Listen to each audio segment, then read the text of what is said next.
Thank you so much, Mike, and thank you to Learning Times for making our webinars possible. They do all that great technical background for us and make sure everything works so smoothly for us.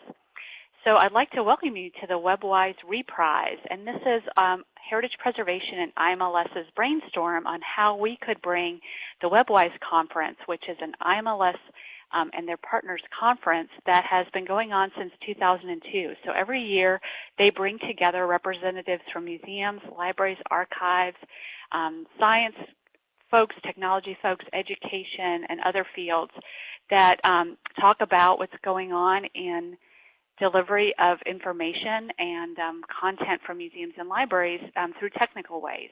And we are so happy to actually bring another technical layer to the whole WebWise program by offering some of the presentations that were made at the conference, again, in a webinar format. So we have one webinar today, and that will be about using collections images in online exhibits, and we're so pleased to have Shalimar White, who's the Manager of Image Collections and Fieldwork Archives at Dumbarton Oaks Research Center and Collection here in Washington, D.C. And she'll give you an outline about a project she presented at this year's conference and hopefully be able to answer her questions in case you'd like to do something similar at your institution. Again, you probably came to us through the Connecting to Collections online community, and that was a partnership of IMLS, Heritage Preservation, AESLH, and Learning Times to bring a wonderful one-stop shop for preservation information, a chance to network with colleagues, and access online learning. So if you're not a member already, we welcome you to join. This would give you access to the discussion section, but you always have an opportunity to see archived webinars or look through our topics menu to get links to trusted preservation information at any time. And we have over 3,000 members now, so we're so pleased that we've brought all these people together in a virtual way to help network and to learn more about preservation. And before I turn it over to Shalimar, she wanted to know a little bit more about you all. So we're just going to ask you a few poll questions. And first was if you were at the meeting this year. Did you see her at the meeting, or did you come to the meeting? And predictably, the answer is no, and that's good. That means this is new information for you, and this is exactly why we're doing this, just to get the reach out to more people. WebWise is always extremely popular, and they often find that it's easily the spot to easily fill up for it. So that was one purpose for these webinars. Okay, that's pretty convincing. And we have about 87 people logged in right now, so that's great.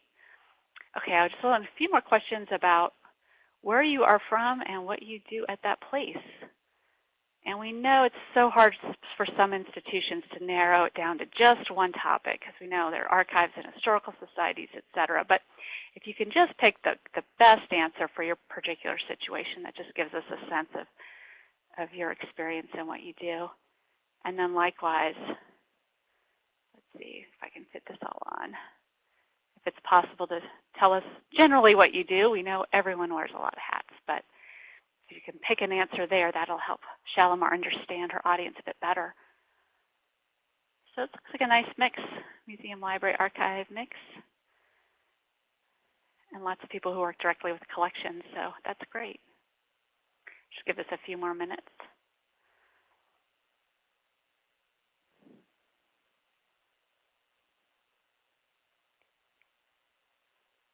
Okay, great.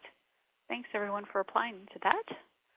I'm going to just go ahead and drag these away, and then I'm going to bring up Shalimar's presentation.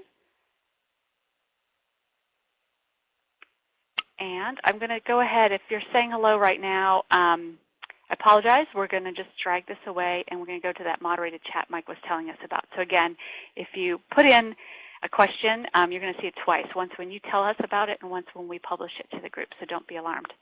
And with that, I'm going to turn it over to you, Shalimar. Thanks for joining us. Great. Thank you so much, Kristen.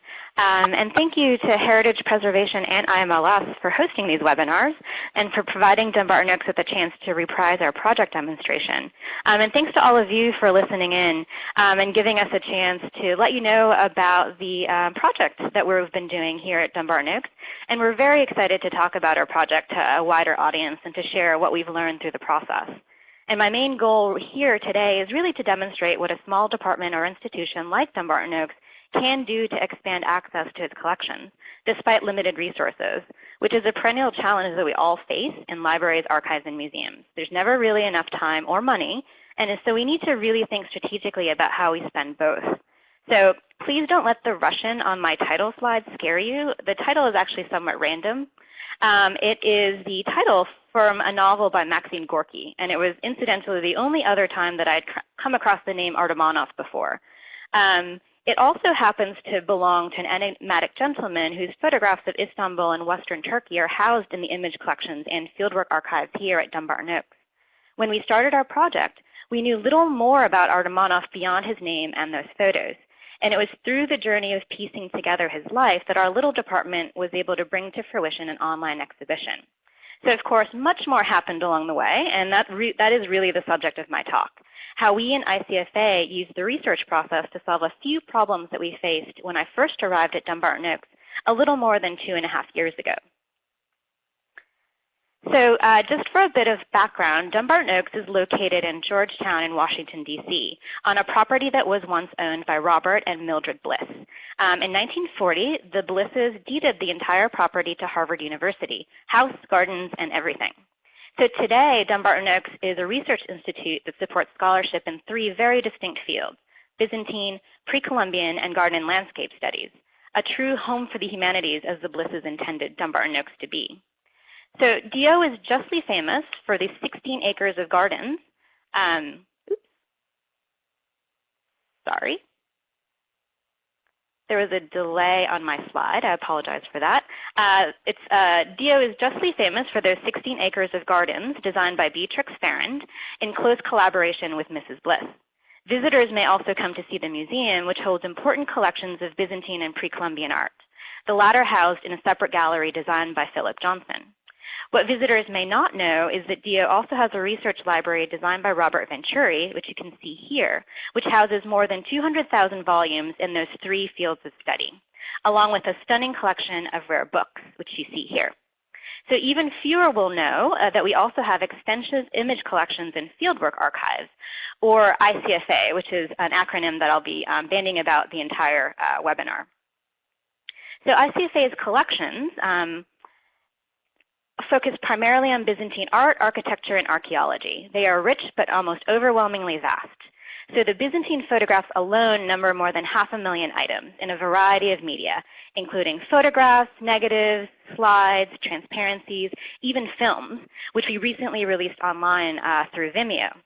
And that's not even accounting for the archival collections that we have, which form the latter part of ICFA's name and document fieldwork and research projects at Byzantine sites throughout the Mediterranean, from the 30s to the 80s, so including Turkey, Greece, Cyprus, Bulgaria, the former Yugoslavia, and the Middle East.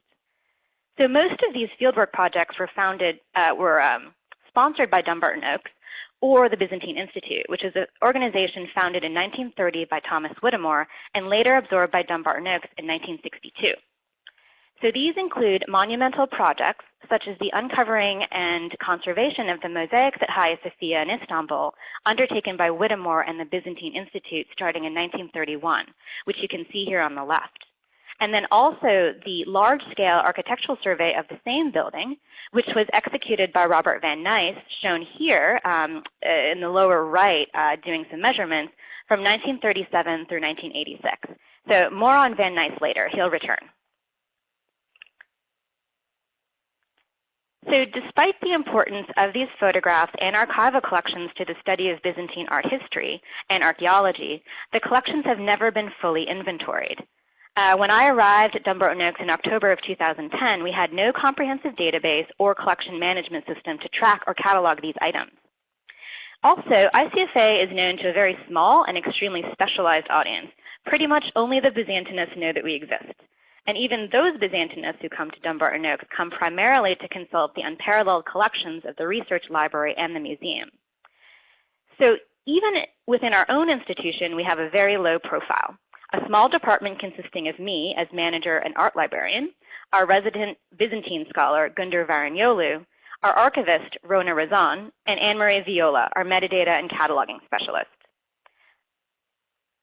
So thus, being a very small department within a small institution, we don't have a lot of resources at our disposal. To solve our problems, we had to get pretty creative in devising ways to complete the necessary inventory while still responding to the ever-present institutional imperative to digitize, digitize, digitize. As a librarian, I didn't think it responsible to continue digitizing material without establishing full intellectual and physical control over our collections. But we needed to keep our administration confident that some progress was being made.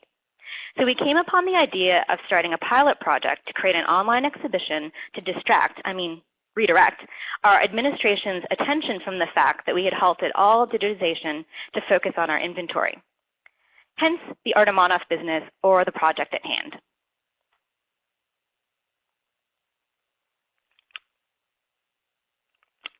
So here's what we came up with. Since we were no longer actively digitizing, we needed to repurpose material so that we could build something quickly and cost-effectively. And we wanted to select a collection that had potentially broad appeal beyond those Byzantinists. Artamonoff's photos fit the bill, and better yet, being a mercenary-minded manager, they were already digitized, there was legacy metadata that we could clean up, and then just over 500 photos, so a manageable set for an achievable goal. I assigned Gundar as the project lead, but she couldn't do it alone. So we turned to a local university. Professor Elise Friedland, a faculty member in the classics department at George Washington University, had previously expressed an interest in internships for her undergraduate students. So we set up a parallel pilot project to establish a partnership with GW. Professor Friedland selected a remarkable junior, Alyssa DeRochers, to be our guinea pig starting in January 2011. So our idea from the start was to research the collection, collaborate with others as needed to create an online exhibit, and then use this tangible end product to promote ICFA and the collection. So first, there's photographs. There were 2¼ and 2x2¼ black and white negatives, and also contact prints in 2 crumbling old binders with identifications scribbled in pen on Scotch tape beneath each image. There were 542 of them, mainly depicting Byzantine sites in Istanbul,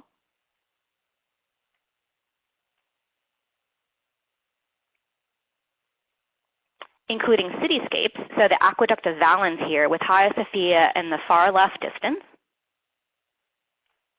from the Asian side across the Bosphorus, interiors, and occasionally people.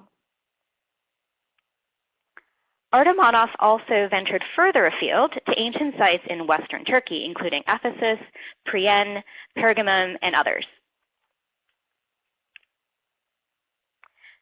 So from analyzing the photographs, we surmised that the photographer was a resident of Istanbul, since we had photos from all over the city and from almost all months of the year between 1935 and 1945. The binders contained no additional information other than the name, so we still had no idea who Artamonoff was or how his photographs came to Dumbarton Oaks. And that name itself, Artamonoff, was another challenge. Because of the way the Russian name is transliterated, there are literally dozens of possible combinations of variants of the first name and Artamonoff with 2 Fs, 1 F, or a V. And also, clearly demonstrating the need for our inventory, our predecessors had incorrectly labeled the photos with the creator as Richard Artamonoff, since the negative numbers had started with RA, which they mistook for the photographer's initials. So far, this online exhibit was looking pretty pathetic, with just the photos themselves, however nice they are, but a blank page under the About the Photographer section. So we realized that we were grasping at straws when we seriously considered using this picture of feet, which we thought could be the photographer's. So clearly we were going to have to compile some biographical information to contextualize the photographs.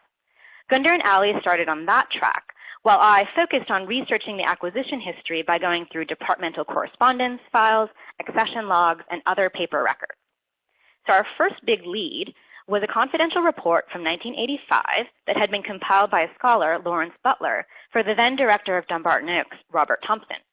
The report focused on the status of the archives in ICFA, but buried in the text we found this description, quote, "These 2¼ format photos were taken by the son of a Russian ambassador to Turkey. The negatives and prints were obtained for Dumbarton Oaks by Robert Van Nice. Photos of the mosques from the same collection are on deposit at the Freer Gallery." So we needed to process the Van Nice collection anyway, so I took the opportunity to do a preliminary assessment while doing double duty looking out for any mentions of Artamonoff.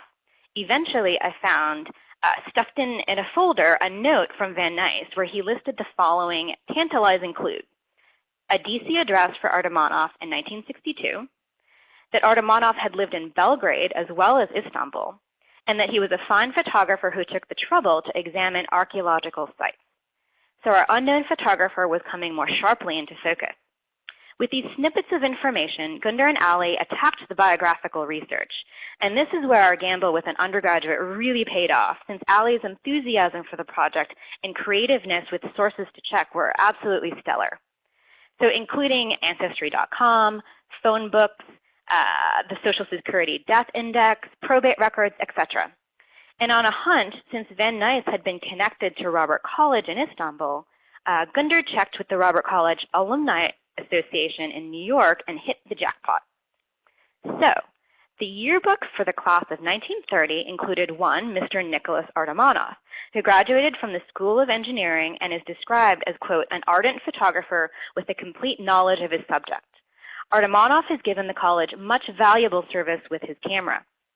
His permanent address was listed as Belgrade, corroborating Van Nice's note. And we finally had a real photograph of Mr. Artamonoff. So after this point, Gundar and Ali began to make discoveries on an almost daily basis. So Artamonoff's school records, which listed his father as one Viktor Artamonoff, a military attaché for the Russian Tsar's army. So not the son of an ambassador after all, but close.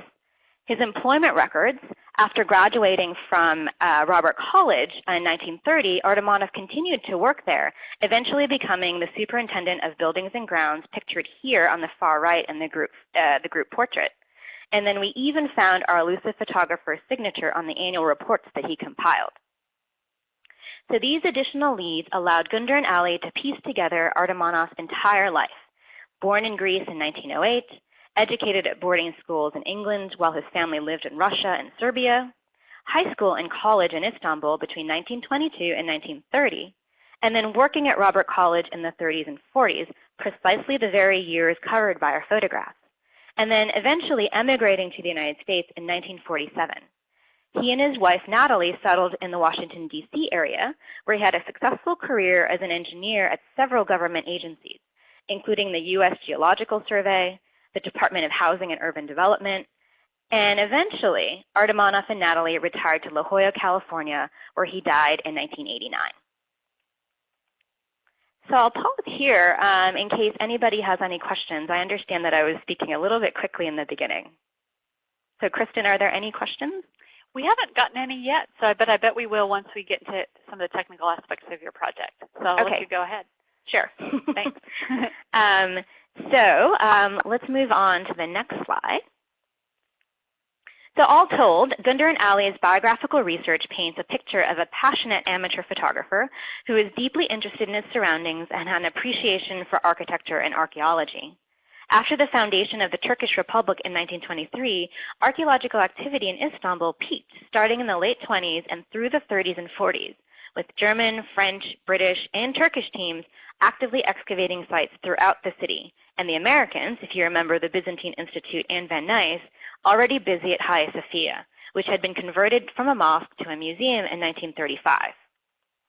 So I wanted to single out one site, which is the Church of St. Euphemia, which was discovered by chance in 1939 during the demolition of the old central prison in Istanbul. The Byzantine frescoes that were uncovered at that site were exposed to sun and rain and reportedly damaged by children, until the German archaeologist A.M. Schneider was given permission to excavate in 1942. Now, thankfully, our Mr. Artamonoff had photographed repeatedly at the site in 1940, 42, and 46. These photographs provide valuable visual documentation of that compromised site. The photographs were published in this popular article that I show here by a Robert College colleague, Sven Larsson, in the Illustrated London News, as well as in Schneider's scholarly publication on the excavations, though sadly for Mr. Artamonoff, never attributed to him. So in the letter of acknowledgement addressed to Artamonoff, a copy of which we eventually found in a filing cabinet under Washington, D.C. Miscellaneous, Ernst Kitzinger, then the director of Byzantine Studies at Dumbarton Oaks, specifically cites these photographs of St. Euphemia's frescoes as absolutely invaluable to the field. So it was precisely during these years of archaeological activity that Artamonoff was living in Istanbul and actively photographing, demonstrating a curiosity for architectural remains, a keen eye for details, a sense of the dramatic, and a gift for composition. So truly a gifted amateur photographer. And then when we followed up on the lead for the Smithsonian's Freer-Sackler archive, we discovered that Artamonoff's collection had been split up in 1962 when Dumbarton Oaks selected only the Byzantine material, while the Freer acquired the photographs of Ottoman moth and everyday life in Istanbul. So the Freer photographs were an absolute revelation, revealing another dimension to Artamonoff's photographic personality, a sensitivity to the ebb and flow of daily life, and also the power of photography to distill everyday details and infuse them with a sense of monumentality. The Freer's photographs and lantern slides added more than 470 new images to Artamonoff's oeuvre and added more nuance to our profile of him.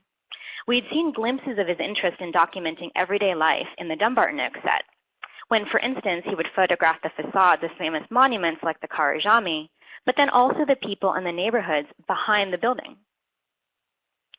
So up to this point, we had collaborated with scholars, librarians, and archivists, both here in the United States and in Turkey, to track down information about Artamonoff. But more importantly, we collaborated as a group with each other and worked as a team. As each person focused on their own projects, we kept an eye out for any mentions of each other's subjects. And this led to some rather interesting and serendipitous finds, such as when our research into Robert Van Nuys, so I'm reprising the photo of him here on the left, turned up someone who actually knew Artamonoff.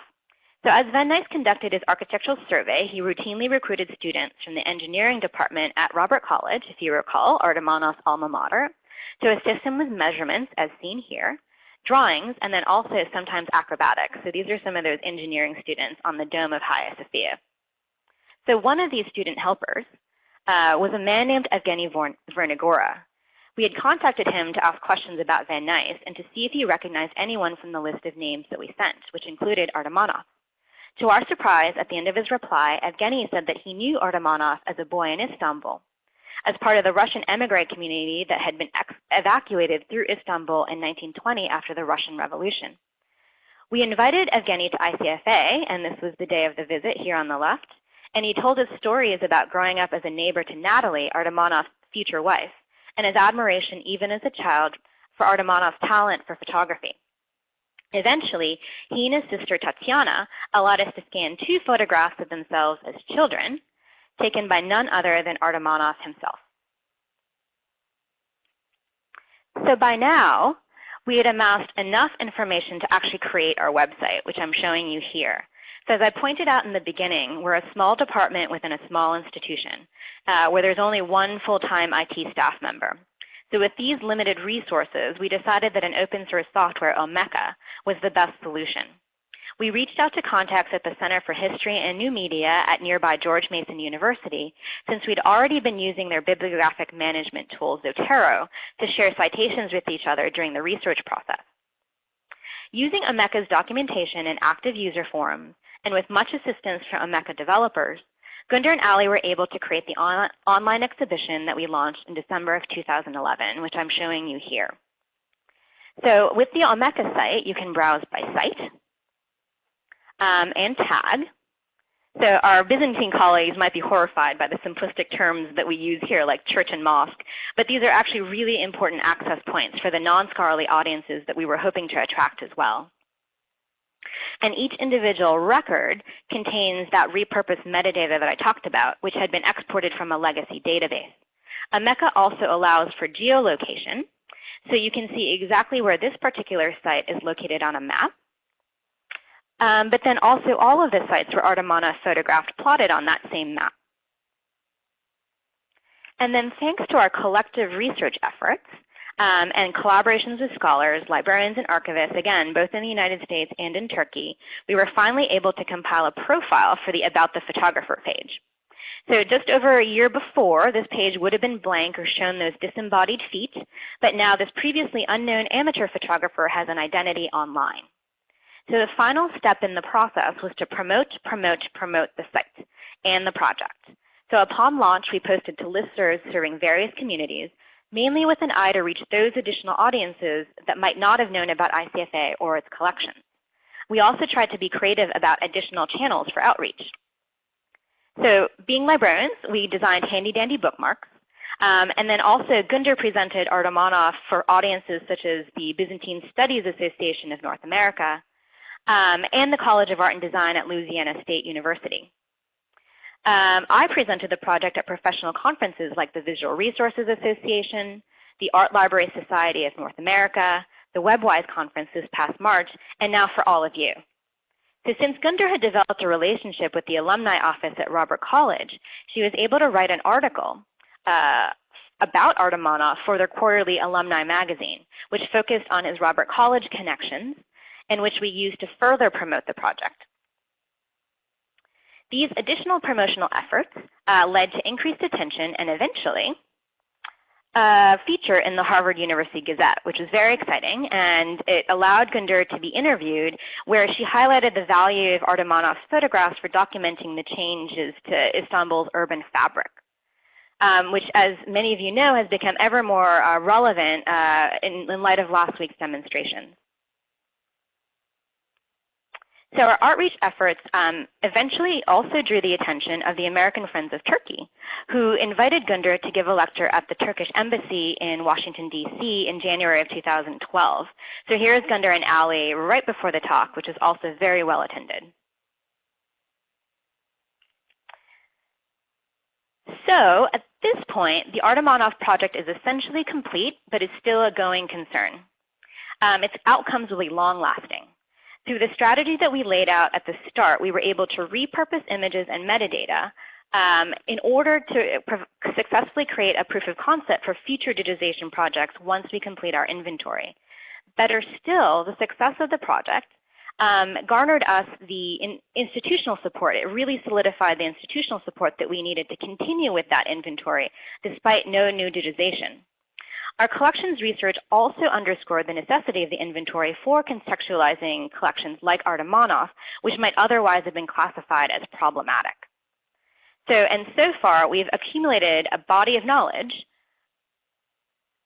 that can now be only serve as the foundation for future collections research, description, and dissemination. For instance, all of our Robert College research will be useful as we continue to process the Van Nuys archive.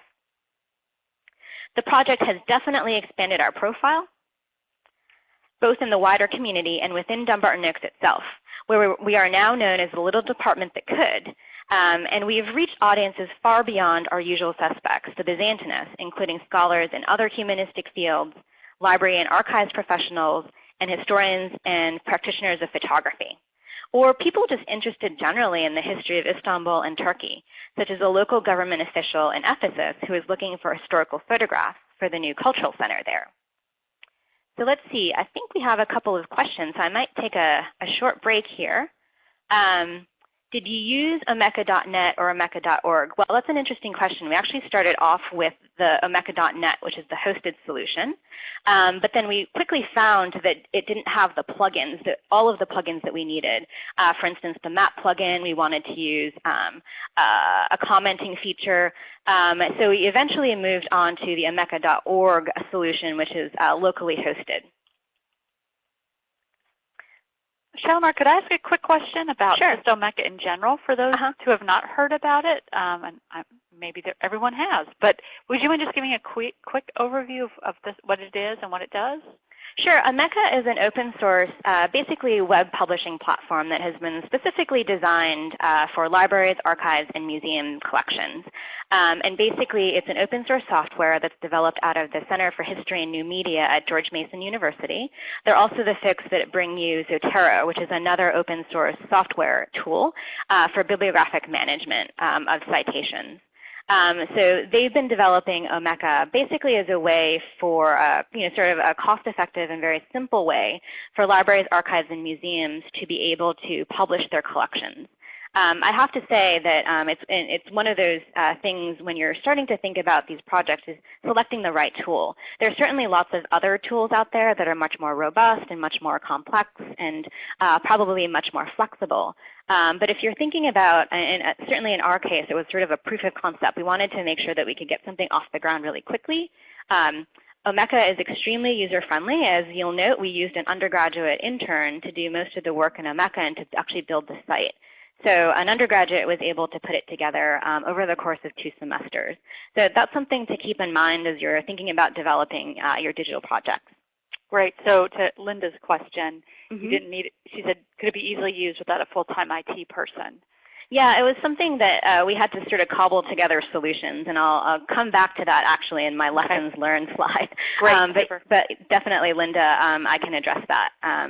And let's see, there's another question about who created the tags and how did the idea for using the Google Map come about? Well, actually, the Google Map, to come to that, was really interesting because as we were starting to do the analysis of the images, we were, as I said, trying to determine who this person was. So most of the collections in ICFA were actually built through fieldwork done by scholars and archaeologists. So we were trying to figure out, was this Mr. Artamonoff an archaeologist? And as we started plotting out the points on the map and then also compiling a timeline, we discovered that he photographed all over the city of Istanbul, so not only in one location, and that also he was photographing throughout all of the months of the year. So typically if you're a scholar that's coming to Istanbul only during a field season, you might only have photographs from May through October. But Artamonoff was photographing the entire length of the year. And that's how we sort of came upon the idea that he must be a resident there. And as far as the tags, that was something, again, that was put together between our Byzantine scholar, Gundar Varaniolu, and then also all of us in staff as librarians and archivists, trying to think about what are the terms that our users might want to be able to search for. So it's very interesting to have this multi-disciplinary team where the Byzantinists was very certain that Byzantinists would want to be able to search for these places by site. So we wanted to be able to have that on the Omeka webpage. But then also as librarians and archivists thinking about that non-scholarly audience that we were targeting, what are some of the other access points that we would want them to be able to engage with the material? So things like church and mosque seem very simplistic from a scholarly point of view, but they're obviously the things that one would think to look for. Another thing that as we started looking through the Freer Sackler images, which had much more content relating to daily life in Istanbul, things like animals or children or women were also another way to get at some of those other access points that our non-scholarly audiences were looking for. Let's see. So a question from Misha. Do you think that you've limited your audience and their initial search by simply naming the collection after the photographer instead of using a more descriptive title? That's a really good question, and actually we had discussions about that, and that was sort of precisely why we put together that cloud, word cloud of terms. So that we would have those additional access points to enable a more general audience to find the material. And actually, it's really interesting is that before we built the site, if you did a Google search for Nicholas Artamonoff, you'd come up with lots of very strange results, mainly relating to genealogy sites and that sort of thing. But one sort of benefit of naming it after the photographer is if you do a Google search for Nicholas Artamonoff now, we're the first thing that shows up, which is really great. Okay. Some other questions. Did you follow a specific metadata schema, a Dublin core perhaps? Yes. So Omeka comes with Dublin core built in. And you can choose sort of a limited Dublin core or a more expanded Dublin core. And we chose to do the more expanded Dublin core so we could rename some of the fields. I do know that there are other metadata plugins that you can use when you are putting together your Omeka site. So I do know that they've put together a VRA core plugin if that's of interest to others. So one thing that's really great about Omeka, just as a sort of user community, is it's very active, and there's a lot of development going on as an open source tool. And once something gets developed, it really is made available to the entire community to implement on their own sites. So let's see. Oh, so there's a question from Linda, all the way, wow, from New Zealand. Could you please explain why one of the entries lists the photographer as unknown? So that's a great question, and it's actually a function of our ongoing inventory, is that as we were doing the research about our collections, we were trying to continue to make progress on our inventory, and then also some of our archival processing projects, like the Van Nuys project. So when we were doing the archival processing for the Van Nuys archive, we discovered this cache of lantern slides that had been attributed to Van Nuys. We're thinking because our predecessors thought that they related to Istanbul, therefore they must be related to Van Nuys. But as we started looking at the photographs, they had much more in common stylistically with Artamonoff, who has a very sort of unique approach to photography, as opposed to Van Nuys, who was really much more interested in the building structure. And as he was doing his architectural survey, how buildings were put together and things like details like brickwork and masonry and that sort of thing. Whereas we found that these lantern slides had much more in common with the way that Artamonoff tends to frame his photography in very sort of dynamic and dramatic ways. So, but they aren't labeled as such. We really do believe that they are Artamonoff photographs, but we can't be absolutely certain. So for now, we put the photographer as unknown. Great. Thank you so much, Shalimar. Did you see Dave's question about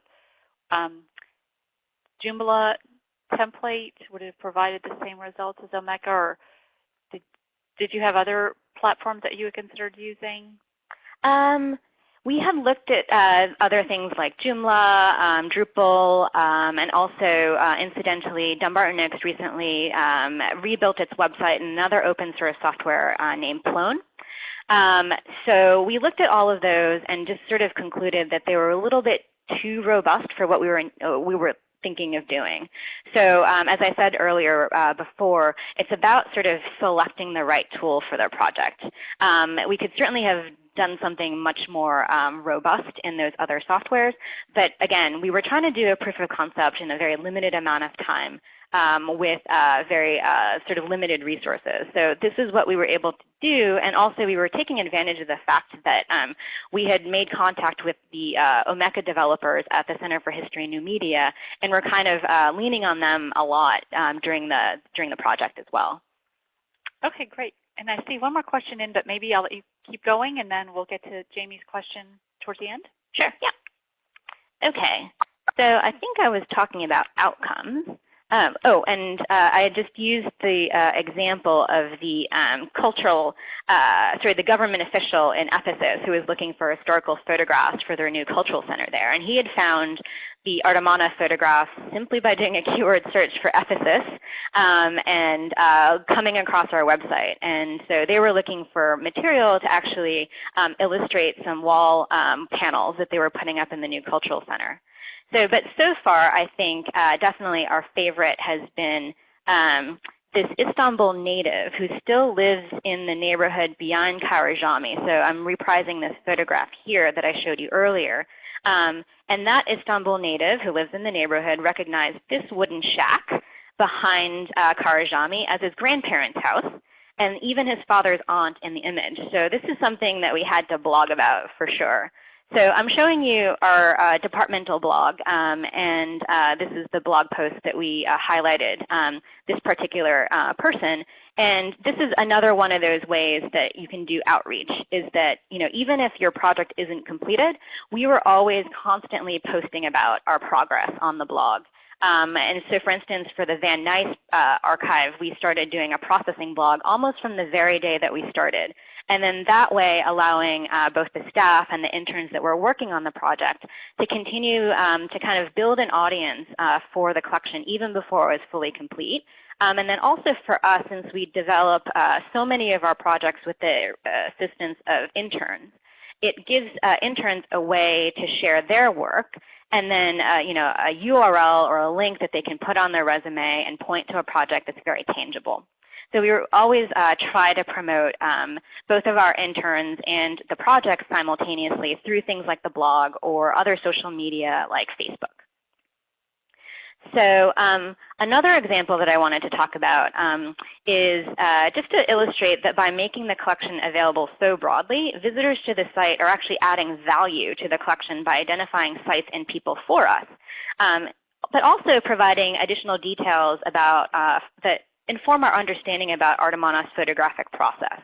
So I'm going to highlight these two photographs of the theater at Hierapolis, which is near modern-day Pamukkale in western Turkey. So we were in touch with a former lawyer in Germany who is retired, and his retirement hobby is historical photography. So he contacted us about these two images that he found on the website, and he thought that they were taken from the same vantage point, the exact same physical point. And he hypothesized that Artamonoff had actually attempted to create a panorama. So he proved his theory by actually digitally stitching together those two images into one seamless panorama, which you see here. And we think that he's right, and that 70 years after Artamonoff snapped those two views in 1940, he was actually able to put that panorama together. So just to come back to those outcomes, throughout the research process, we've developed relationships with these individuals, like our new friends in Istanbul and Germany, and institutions that we can continue to draw upon in the future. So, for example, the kind archivists at the Fair have been so helpful and supportive of the project, gave us permission to reintegrate Artamonoff's dispersed photographs virtually through the website.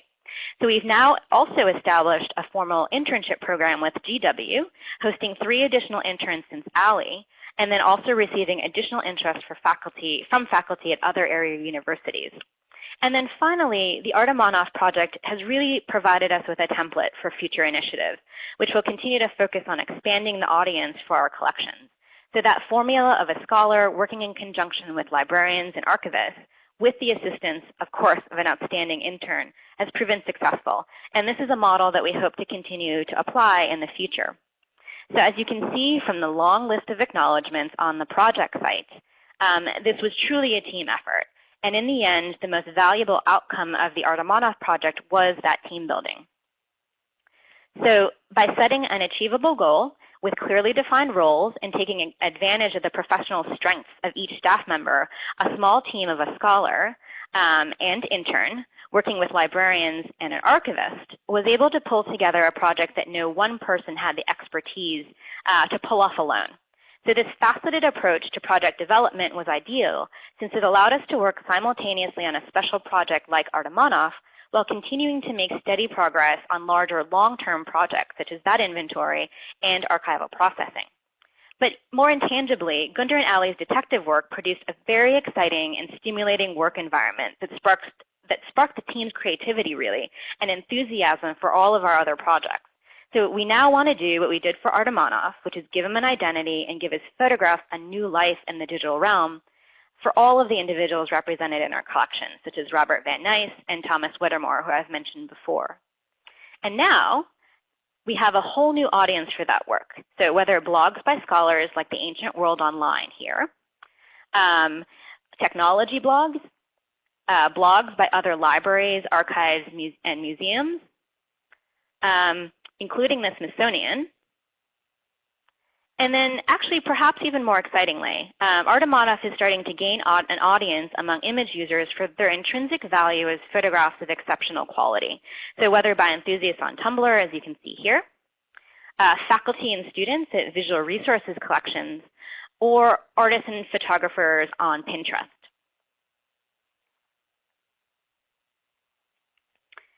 So, lessons learned. With these new audiences come some hard questions, important lessons that we learned through the course of the project. So despite our ability to get that proof of concept off the ground, it also highlighted the pain points that would impede any future progress for more ambitious projects on a larger scale. Our lack of an IT department would be an insurmountable roadblock, so we began to advocate internally to address that need. Our lack of server admin expertise came most glaringly to light, actually, when the website was hacked due to improper security setup, and then we had to hire an outside consultant to rectify that problem. So confronting the fact that digital projects couldn't be properly executed ad hoc by staff without the proper training and expertise was a painful, but I think necessary lesson for us and our administration to learn. Also, we began to recognize that building an audience isn't an end in itself. So digital projects often fall into the trap of dying on the vine once they were released. But in order to cultivate these hard-won new audiences that you've won, you have to continue to engage them with new content and build upon your past efforts to ensure future success. So for example, we have continued to collaborate with our colleagues at the Freer Sackler and recently completed the upload of those Freer photographs, which are part of the Myron Bennett Smith collection, to the Omeka site. So in this way, we virtually reconnected Artamonoff's dispersed oeuvre 50 years after it was split between Dumbarton Oaks and the Freer Sackler. And as with the server admin, we knew that we lacked the in-house expertise to identify those Ottoman sites represented in the new images. So we arranged for ICFA's inaugural international internship. Will Harper is a graduate student at Koç University in Istanbul, and he provided the metadata for the images.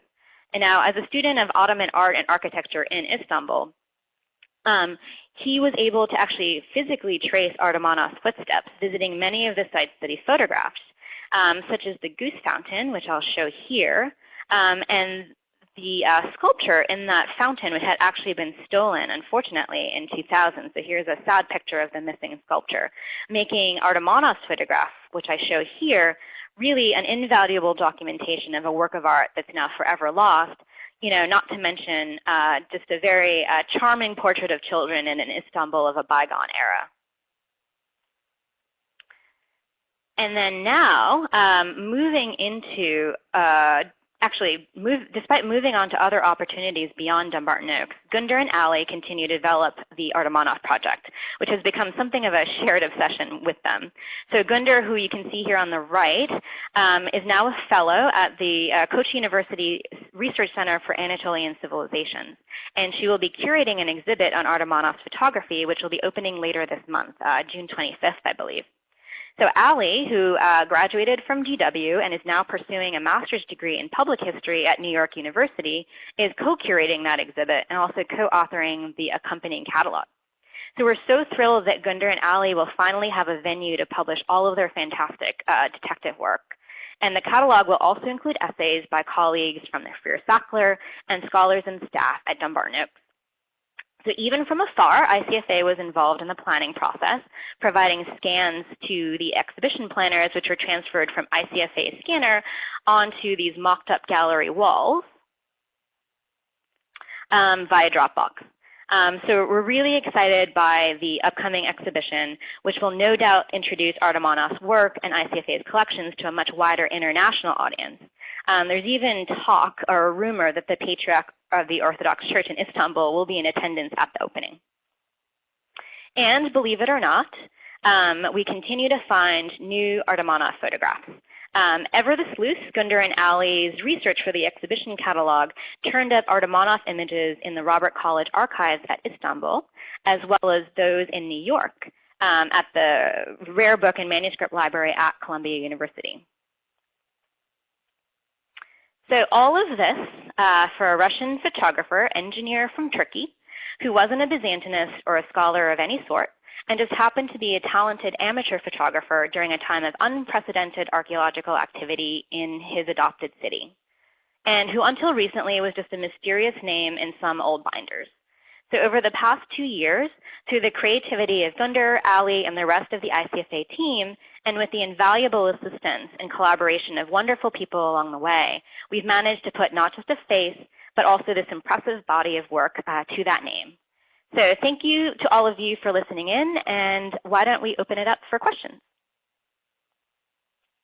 Thank you so much, Shalimar. That's fascinating. We've had some really great questions come in. I've kind of grouped them up together. Okay. I wanted to get to Jamie's question about do you have anything formal in place set up to evaluate users or to the site or any other kind of valuation metrics that are you collecting? Yeah, so we installed Google Analytics embed code on the website. So we're tracking usage. And from there, you can actually see what countries people are coming from, what languages, what browsers they're using. So it's very interesting.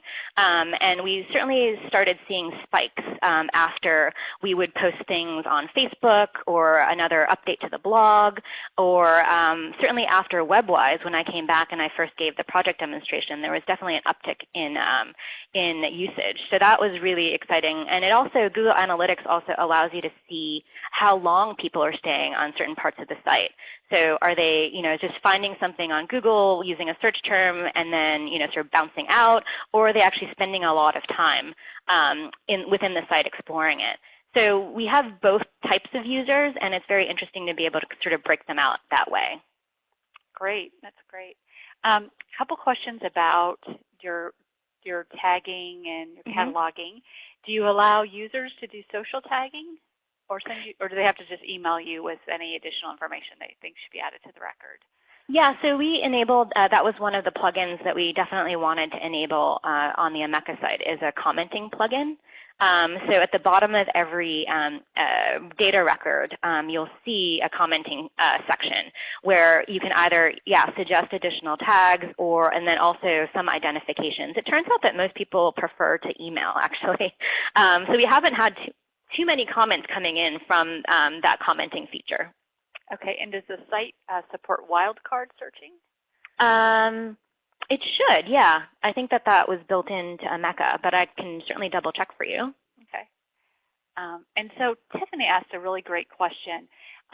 You mentioned using Facebook, and I know a lot of sites are very interested in using social media and pushing out content over social media, but it can sometimes get in a little bit of a challenge in deciding who at their institution gets to post and what you post. So she specifically says, do you have a separate presence for this project on Facebook? Do you just use the Dumbarton Oaks Facebook profile when you have information to post on this project?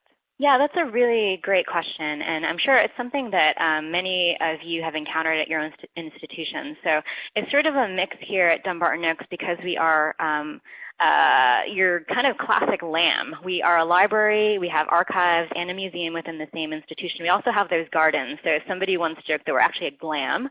But all of those departments have their own individual identities. So what started happening early on is that each department would create its own social media presence.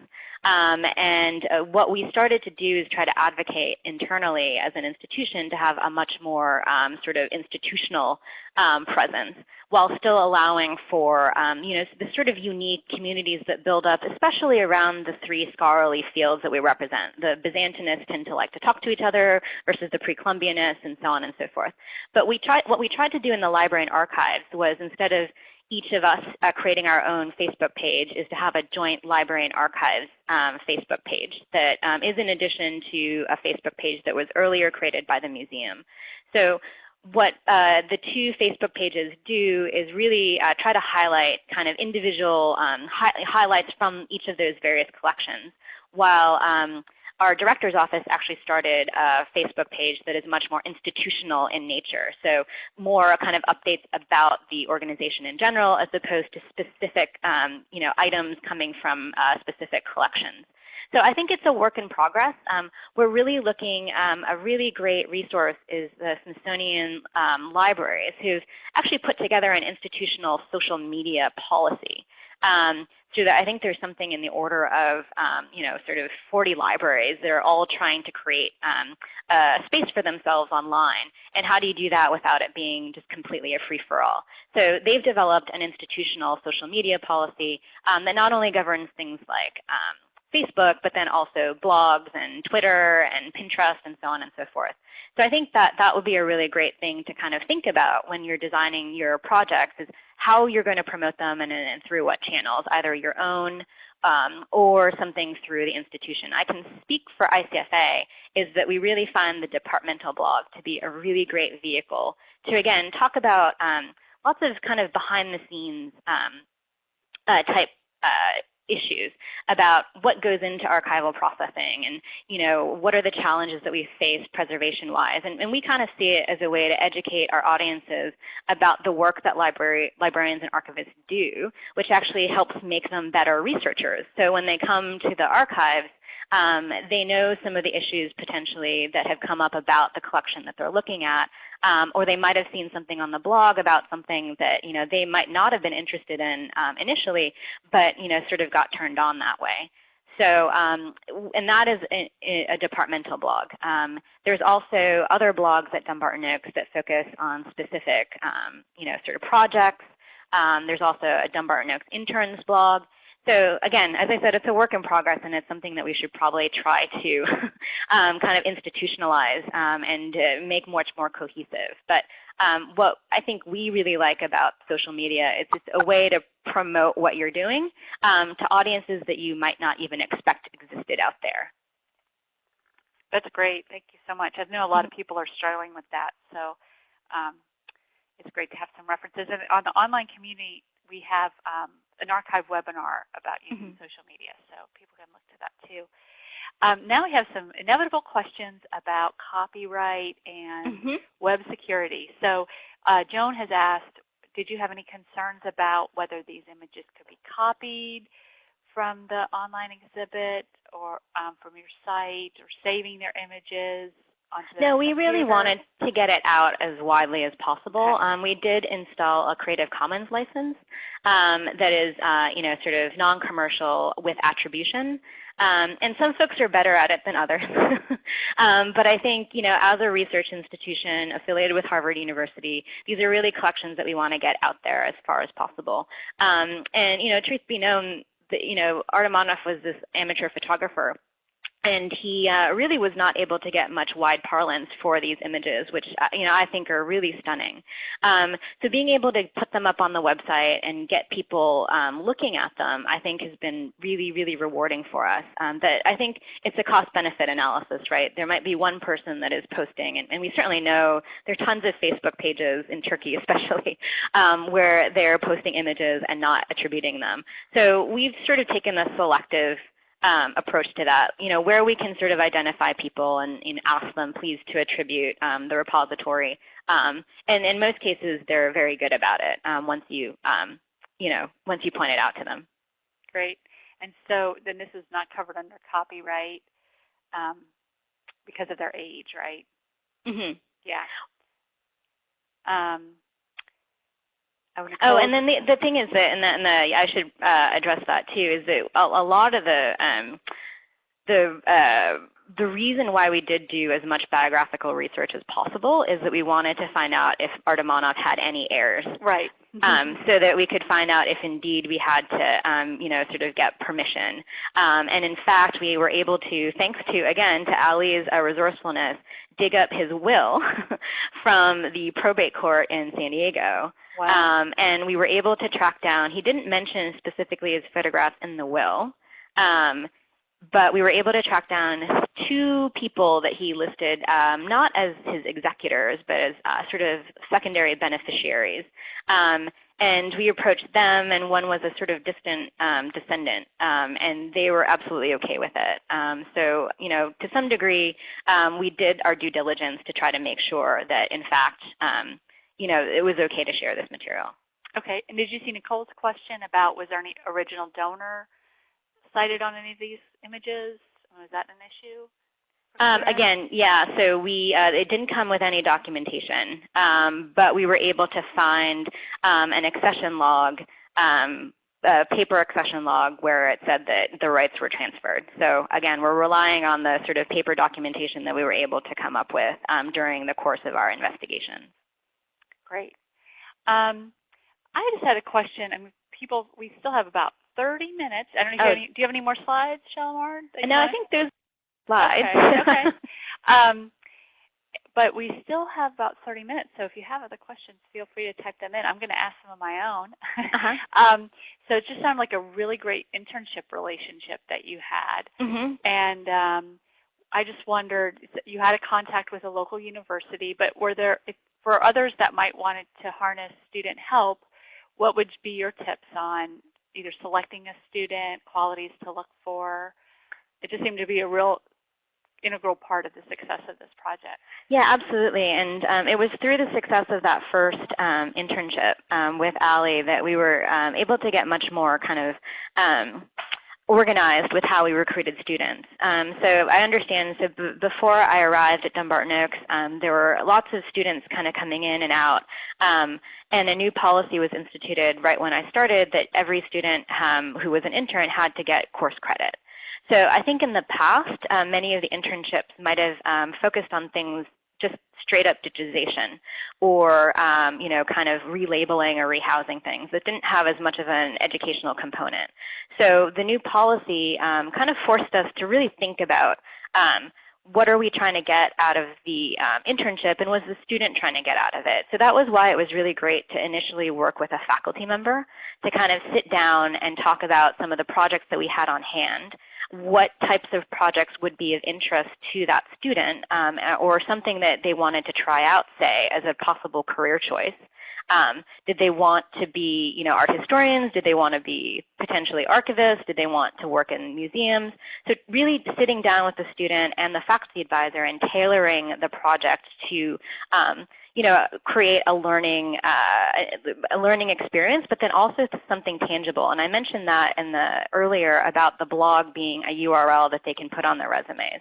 So every time that we engage an intern, we sit down, we actually go through a contract that lists, you know, a description of the project, what the tasks are that we expect the student to you know, finish over the course of the semester, and then also the goals, and then finally what the end result is.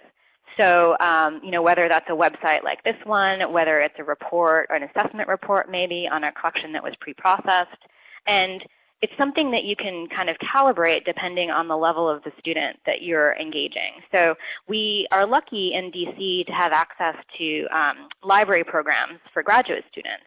So the University of Maryland has a library program, and so does Catholic University. So they're looking for a very different internship experience, much more practical and hands-on, whereas we found that the undergraduates really need an educational component that kind of, you know, lights them up intellectually, in addition to whatever tasks that we have them accomplish. And part of that is also we're lucky in that we have a Byzantine scholar on hand. And as part of that internship agreement, we're able to give a pretty comprehensive bibliography before the project even starts, to get the student to start thinking about, you know, where this project is in relation to their own studies, if it's a field that they're familiar with, or to introduce them to you know, a field that they're not familiar with. And having that, again, this sort of very substantive educational experience. It means that maybe the projects that we do take longer because the students don't have a lot of time during the semester and they have a lot of competing things that they're doing. But I think in the whole, it really creates for a much more symbiotic relationship between us as a department and then the student and what they're getting out of it. That's great. Good. So we have some good technical questions coming in. Could you determine what kind of photographic equipment Artamonoff might have used? Yeah, and that actually refers back to our that misidentification as Richard. So RA actually, we found out that the R stands for a Rolleiflex camera, which is the which results in this 2 1/4 by 2 1/4 format. So part of the research that Gunder and Ali have been doing for the online exhibit is actually starting to try to figure out, was this camera one that was affordable at the time? Was it one that, you know, sort of Artamonoff would have treasured, you know, and used over time? From, you know, what we see here, he really, the material that we see in the collection both here at Dumbarton Oaks and at the Frere Sackler is really limited to this 1935 to 1945 time period. And was that simply a function of, you know, that was when he had the time to do the photography, or was that when he had access to that camera?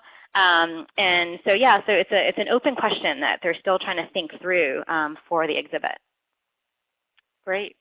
And when it came to digitizing these photos, I don't know if you were involved with that part of the project at all, but do you recall what resolution or other processes you used? Yeah, so it's a 2 1/4 by 2 1/4, so it's a fairly small negative. So we used a fairly high DPI of 2400.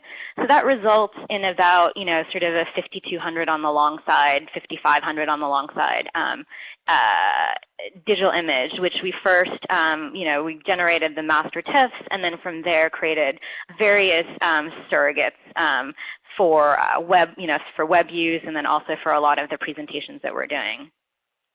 Great. And what file format? Was that a TIFF? Yeah, TIFF, and then we would generate JPEGs as access copies from there. Okay. And then on format, I guess Linda's asking about what metadata there is for format. I mean, were there specific types of? They're black and white prints, right?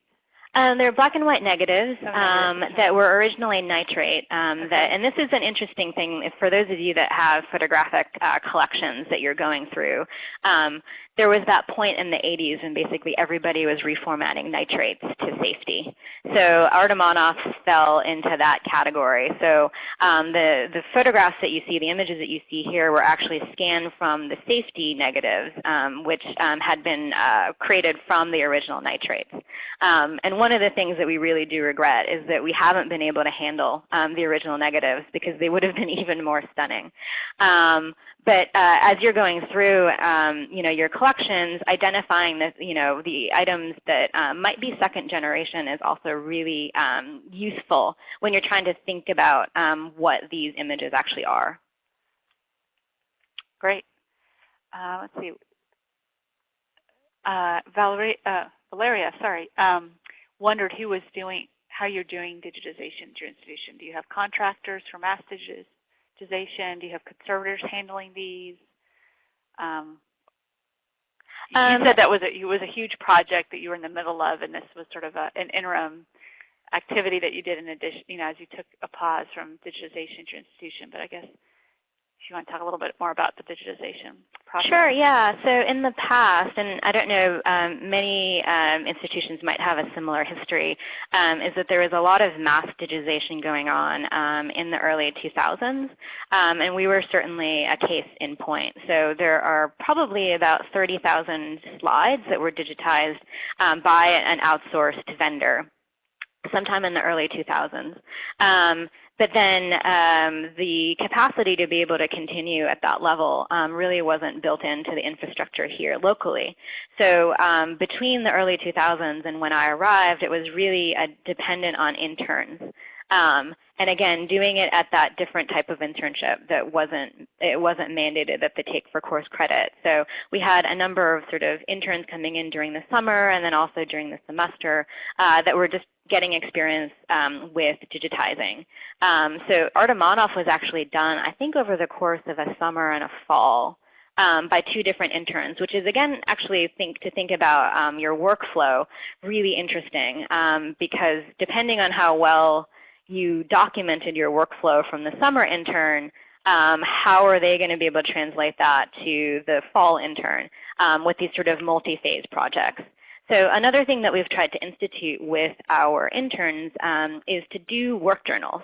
So one of the things that we found really challenging when I first arrived is that we sometimes didn't know why our predecessors made certain decisions about the collections. And inevitably, we would do a lot of work to try to figure it out, and then 3 months later find the exact piece of paper in a cabinet somewhere that explained it. But what we've asked all of our interns to do, in addition to all of the tasks and the sort of the end product that they have to produce, is to maintain a daily work journal. So that if they're finding something in the collection, or they're running across a problem, or they have a question, they're recording that. So we now have a documentation from intern to intern about what decisions were made, and then when and why, which I think will be really, really important for whoever comes after us. Yeah, that's a great tip. I think that happens in a lot of places, even smaller institutions that just have high staff turnover. So that's a really great idea. So Linda was wondering too, have you seen the physical interest in physical access increase now that you've put materials out online? Yeah, and something that we've definitely marked an increase in is the number of reproduction requests. So people, more and more people are wanting to publish these in their scholarly journals and so on and so forth. And that's been a really heartening. And as I mentioned, just as an aside early in one of my slides about how Artamonoff's photographs of St. Euphemia actually had been reproduced in the scholarly publication by the archaeologist A.M. Schneider, but he had never been credited for them. And in doing more research in the Van Nuys archive, I actually came across a letter from Van Nuys where he tells another scholar that wants to use Artamonoff's photographs, whatever you do, definitely credit him. Because he got kind of cheated out of that credit in the Schneider publication. So we've been really excited by the number of Byzantinists and also, again, other scholars that have, kind of really found these images useful in their work and are starting to publish them more. And a really interesting example of that is there was an NEH-sponsored seminar for college teachers that focused on the history of World War I. So I also mentioned this very briefly in the beginning, that clue that we had that Artamonoff was the son of the Russian ambassador, and it turned out he was actually the son of a Russian military attaché. Turns out that that military attaché was a General Victor Artamonoff, who may or may not have had a role in the sort of the spark that started World War I when he was stationed in Serbia, and may or may not have sort of given the tacit go-ahead to the Black Hand when they assassinated Archduke Ferdinand. So they became very interested in the collection just as a sort of document of the history around Turkey during World War I and all of the sort of the very international community that was going in and out of the city at that time. So this is, again, another way that we were able to expand our audience beyond the Byzantinists that sort of already knew that we were here to these other fields, which has been very, very rewarding, actually, for us. That's great. I guess I just had another, let's see. Larry has another good question about quality control for the surrogates, and if there needs to be, as you're doing a digitization project. And you sort of touched on that, and I'm not sure if this happened while you've been at Dumbarton Oaks or not.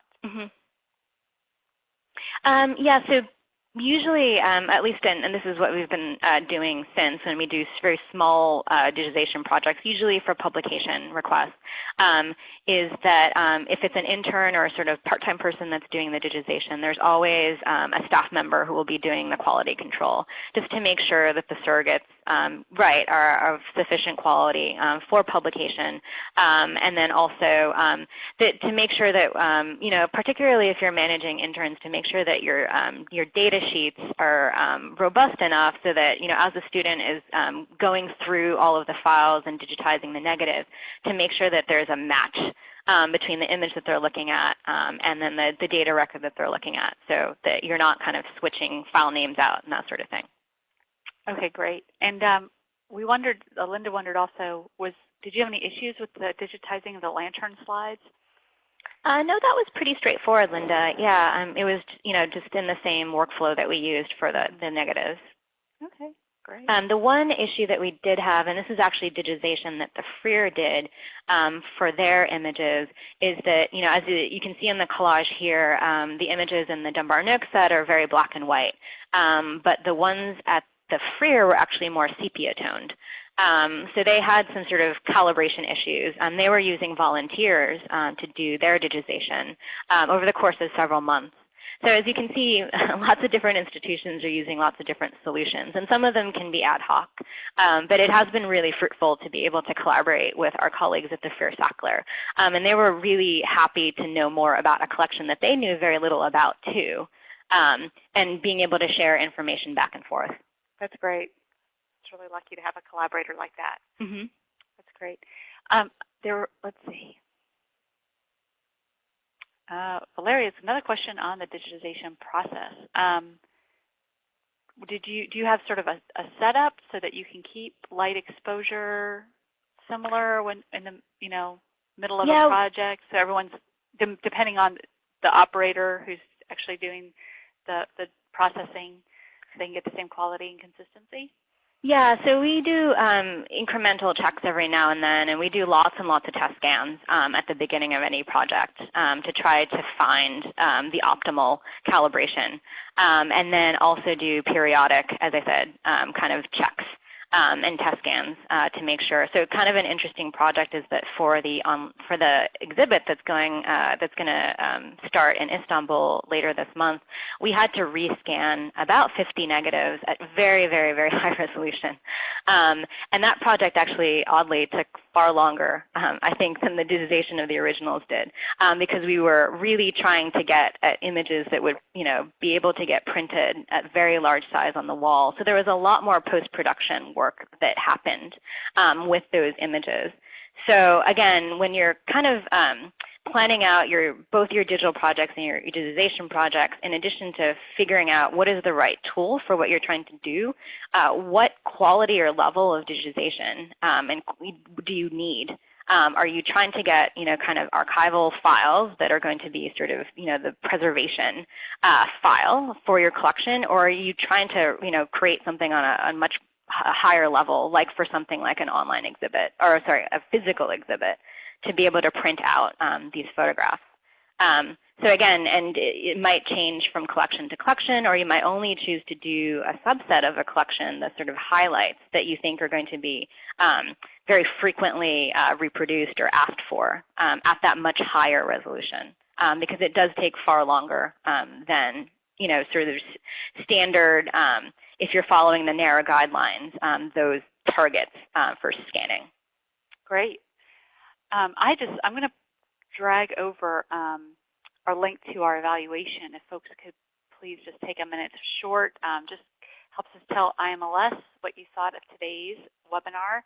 And if you don't mind, just after we conclude today, just going to the site and quickly filling that out. We'd appreciate it very much.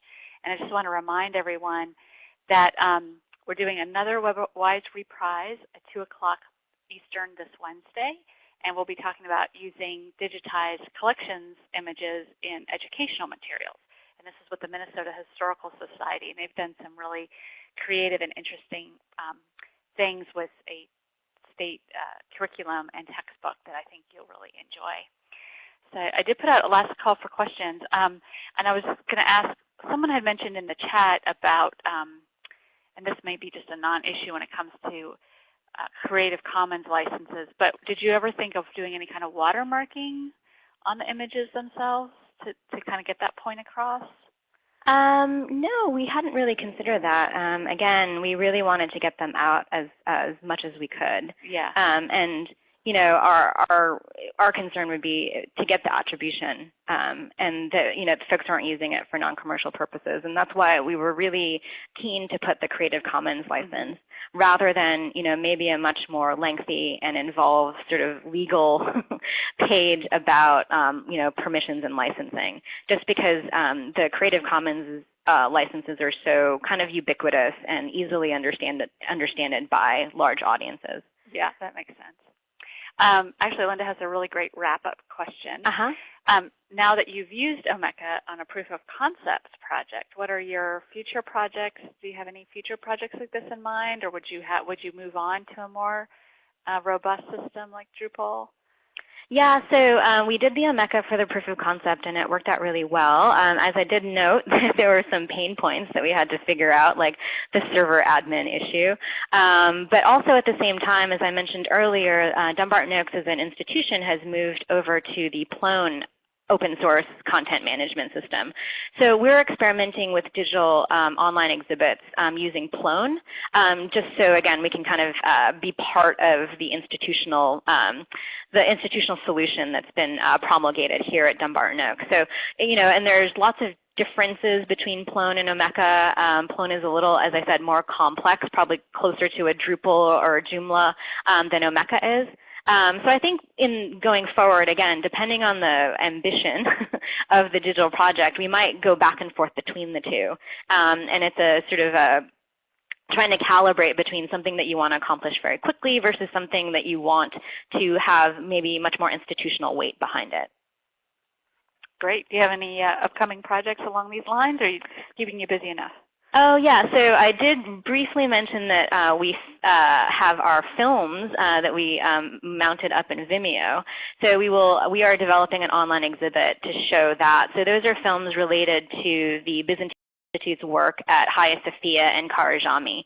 So these are black and white and color films from the 30s and 40s that we actually, again, found during our inventory in one of the freezers, and were able to reformat and have them as digital files that we've now posted on Vimeo. So we're developing an online exhibit using that in the Plone content management system. And then also, kind of like the Artamonoff project, an online exhibit focusing on Thomas Whittemore, who founded the Byzantine Institute. So, so now that we've got this in our blood, I think we're going to continue going for these types of projects, and using the tools as they arise that fit the project the best. Definitely, it looks like a couple of you have asked whether I can share my email, and I'm absolutely happy to. My email address is white, as in the color, S as in Sam, at doaks.org. And we're absolutely happy to talk to any of you about the project, about Omeka and our experience with it. And then also, just to learn about some of the other projects that are out there. I think that was one of the great things about WebWise. If you have a chance to go next year, definitely do, is to just find out about all the amazing things that are going on in the library, archives, and museum world, because lots of different people are doing lots of wonderful things. Yeah, I agree. I underscore that. And there's just no sense in all of us sort of going through the same decision process that you had to when we can learn from each other and learn the lessons from someone else and get recommendations about different products and different approaches. So I really appreciate all your help with this and your presentation today. I put some URLs in the chat, and we will be putting up Shalimar's presentation as a handout along with a recording on our website today at connectingtocollections.org. So I encourage you to pass it along to fellow colleagues or to review it again if you wish. So thanks again for everyone's attendance and great questions. And thank you again, Shalimar, for your time today. Well, thanks to you guys. Really appreciated the invitation. You're welcome. And again, join us Wednesday at 2 o'clock if you're able. Thanks so much. Bye-bye. Bye.